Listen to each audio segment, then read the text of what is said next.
Je ne crois pas qu'on se connaisse, vous et moi. Mais je suis à peu près certain qu'on a bien dû se rencontrer quelque part, sur la route. Vous, au volant de votre voiture, et moi, dans la cabine de mon semi-remorque. Oui, je suis routier. J'aime l'aventure et j'ai roulé ma bosse aux quatre coins du monde. J'en ai passé des frontières et bouffé des kilomètres de poussière, de boue ou de neige. À cette époque-là, je faisais la ligne sur l'autoroute de Californie. Et c'est là, justement, que m'est arrivée cette étrange histoire. Je venais de loin, je conduisais depuis trop longtemps, et la fatigue commençait à se faire sentir. J'hésitais à réveiller mon helper. Il dormait dans la couchette. Pour me tenir compagnie, j'avais branché mon CB, comme on dit par chez nous. C'est cet appareil qui nous permet, à nous les routiers, de garder le contact et de nous entraider en cas de coup dur. Je venais à peine d'allumer le canal 27 de mon CB lorsque j'entendis, à travers la friture, une petite voix lointaine qui parlait. Une petite voix d'enfant qui appelait. Allô? Allô, les routiers? Ici Teddy Bear. M'entendez-vous? Ici Teddy.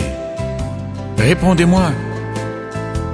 Je tournai le bouton de mon CB sur l'émission et questionnai à mon tour. Allô? Allô, Teddy? Ici la route. D'où appelles-tu? Que veux-tu? La voix du gamin répondit un peu plus proche.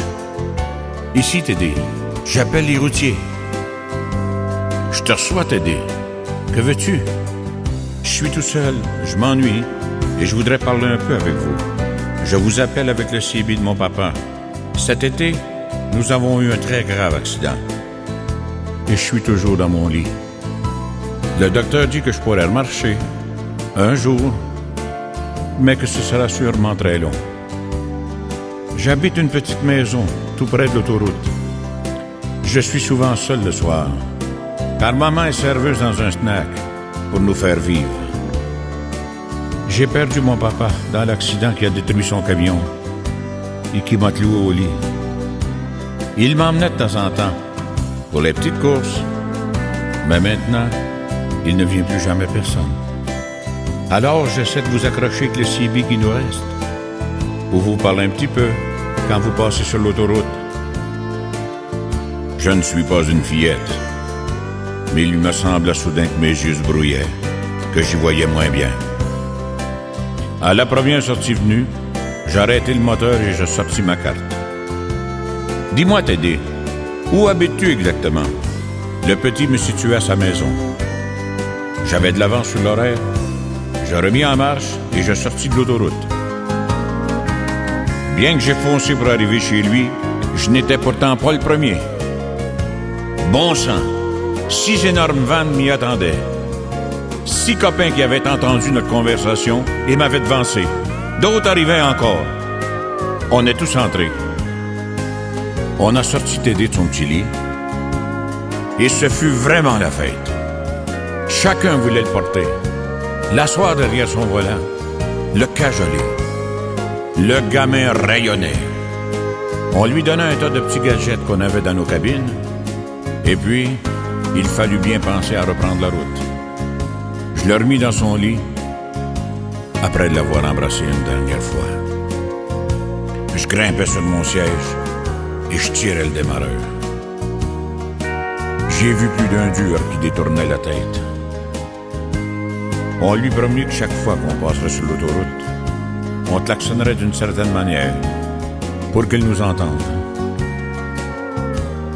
On se quitta enfin. Je n'avais pas fait 3 kilomètres quand mon CB crépitait à nouveau. Mais c'était une autre voix. une voix émue de femme.